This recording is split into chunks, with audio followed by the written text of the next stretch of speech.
Hello everyone, this is Sinan, novel master 007। आज मैं आपको Hardy Boys case file 6 the crowning terror की पूरी समरी दूंगा।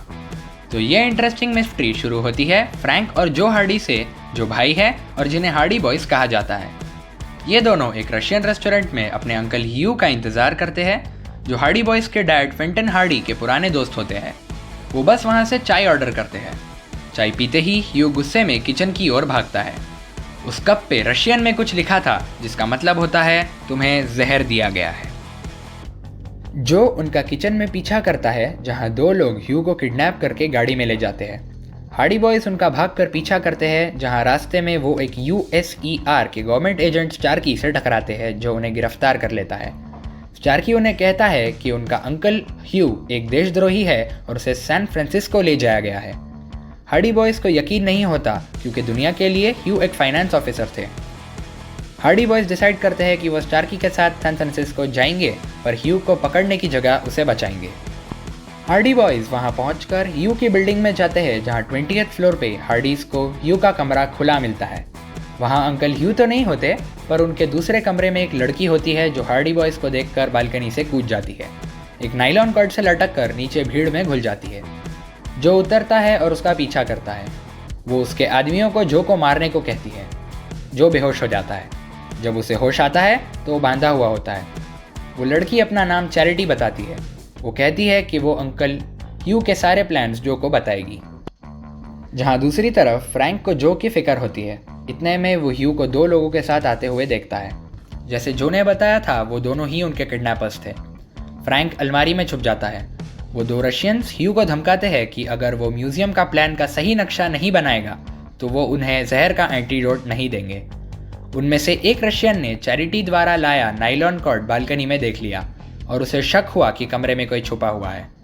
फ्रैंक पकड़ा जाता है। उसके अंकल ह्यू ने फ्रैंक को पहचानने से भी इनकार कर दिया था और वो रशियंस फ्रैंक को सैन फ्रांसिस्को के ब्रिज से फेंक देने का प्लान बनाते हैं। और दूसरी जगह जो अपने आप को छुड़ाकर एक AC वॉल्ट से बेसमेंट की तरफ जाता है। चैरिटी और उसके लोगों को बाहर की तरफ का दरवाज़ा खुला मिलता है और उन्हें लगता है कि जो भाग गया, पर वो वहीं छुपा था। चैरिटी उसके आदमियों को कहती है कि अच्छा हुआ जो ने प्लान नहीं देखा। जो वो प्लान जानना चाहता था। चैरिटी और उसके लोगों के बाहर जाने के बाद जो उनके कमरे में जाता है और उसे किसी म्यूजियम में कांच के सेफ में रखे क्राउन की तस्वीर मिलती है। वो क्राउन सोने के सिंगल धागे से बनाया होता है और वो देखता है कि उसकी कीमत $1,00,000 होती है। जबकि फ्रैंक रशियंस की कार में होता है, जो लोग उसके हाथ बांधकर उसे नदी में फेंकना चाहते थे। फ्रैंक ने एक रशियन को ह्यू का बनाया हुआ प्लान अपनी जेब में रखते देखा। जब जो फ्रैंक को मिलने बिल्डिंग आया, तब फ्रैंक को एक लीमो में ले जाया जा रहा था। रास्ते में एक आदमी अपनी बाइक चाबी के साथ छोड़कर चला जाता है। जो बाइक उठाता है और फ्रैंक का पीछा करके उसे बचा लेता है। भागने से पहले फ्रैंक रशियंस के जेब में से प्लान ले लेता है, पर दोनों रशियंस के पास बंदूक होती है।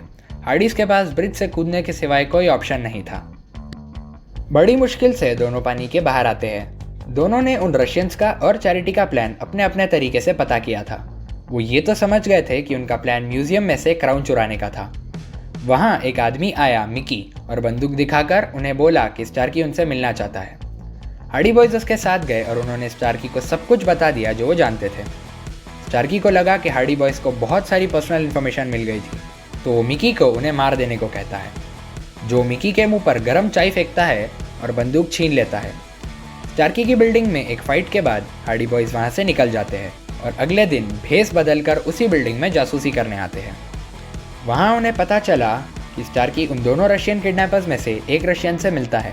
स्टार्की उससे कहता है कि कल रात के लिए तैयार रहो। वो रशियन स्टार्की के लिए काम कर रहे थे। हार्डी बॉयज़ को पता था कि वो क्राउन चुराने वाले थे और उन्हें रोका नहीं जा सकता था। तो फ्रैंक ने डिसाइड किया कि क्राउन को बचाने के लिए उन्हें क्राउन को स्टार्की से पहले चुराना होगा। अगले रात वो म्यूजियम गए। वहाँ सारे सिक्योरिटी मेजर्स को ध्यान रखते हुए उन्होंने क्राउन चुरा लिया। स्टार्की वहाँ आ चुका था और हार्डी बॉयज़ को पता चला कि स्टार्की ने पहले ही सारे सिक्योरिटी मेजर्स को डिसेबल कर दिया था। हार्डी बॉयज़ वहीं के कमरे में छुप गए। फ्रैंक ने जो को कुछ कहा और वो चला गया। फ्रैंक और स्टार्की की फाइट के बाद फ्रैंक म्यूजियम के छत से भाग निकलता है, जहां जो उसका इंतज़ार करता है। वो फटाफट एक टैक्सी पकड़ते हैं और निकल जाते हैं। टैक्सी में चैरिटी होती है, जो उन्हें बंदूक दिखाकर कहती है मेरे लिए क्राउन चुराने के लिए थैंक्स, जो उसे क्राउन दे देता है। पर चैरिटी को पता चलता है कि क्राउन नकली है। चैरिटी उन दोनों को बांध देती है और उनके ऊपर गरम तेल लटकाती है। तभी वहाँ ह्यू आता है और उन्हें ना पहचानने के लिए माफ़ी मांगता है, पर वो उनकी मदद कर रहा होता है। जो के लिए बाइक और चाबी उसी ने छोड़ी थी। ह्यू सबसे कहता है कि क्राउन नकली नहीं था, वो फाइबर ऑप्टिक से बना था, जो असली वाले से 10 गुना महंगा है। चैरिटी और उसका आदमी वहाँ से क्राउन लेके भाग जाते हैं। ह्यू उनके पीछे जाता है। हार्डीज किसी भी तरह तेल से बचकर वहाँ से निकल जाते हैं। हार्डीज और ह्यू को क्राउन मिल जाता है और वो स्टार्की से उसका एंटीडोट से सौदा करते हैं। सौदे की जगह फ्रैंक वेयरहाउस में छुप जाता है। ह्यू और हार्डी बॉयज का बातें रिकॉर्ड करने का प्लान फ्लॉप हो जाता है और स्टार्की कहता है कि वो ह्यू को इसीलिए मारना चाहता था क्योंकि वो USER का सबसे काबिल ऑफिसर था। पर स्टार्की को उससे जलन हुई, तो उसने 2 नकली रशियंस बनाए और क्राउन चुराने का आइडिया भी, जिसका प्लान ह्यू ने बनाया था और नाम उस पर जाता था। जहर का असर आधे घंटे में होने वाला था। फ्रैंक बाहर निकलकर स्टार्की को बंदूक दिखाता है। इतने में चैरिटी और उसकी पूरी गैंग वहां आ जाती है। सबकी एक ज़बरदस्त फाइट होती है। इतने में स्टार्की वेयरहाउस के पीछे से स्पीडबोट पकड़कर भागने वाला होता है। चैरिटी उसे रोकने की कोशिश करती है, पर स्टार्की उसे पानी में फेंक देता है। जैसे ही जो उसे मारने आता है, स्टार्क एंटीडोट की बोतल पानी में डाल देता है। जो उसे मार मार के बेहोश कर देता है, पर चैरिटी बहते पानी में एंटीडोट पकड़ लेती है। वो जो को एंटीडोट दे देती है और स्पीडबोट लेकर भाग जाती है, स्टार्की की जेब से कुछ चीज़ें लेकर। ह्यू ने उन्हें कहा कि वो फाइबर ऑप्टिक क्राउन बदल दिया गया था और वो सोने का क्राउन इस सेफ में है। पर जैसे ही वो सेफ खोलते हैं, वहाँ उन्हें एक कार्ड मिलता है जिस पर लिखा होता है better luck next time charity. Charity वो क्राउन वहाँ से चुरा चुकी होती है। इसी के साथ Hardy boys case file 6 the crowning terror किताब खत्म होती है। Thanks for watching my video. अगर आपको वीडियो पसंद आया है तो प्लीज़ इसे लाइक करें, शेयर करें और इंटरेस्टिंग अपडेट्स के लिए मेरे चैनल को सब्सक्राइब करके बेल आइकन दबा दें।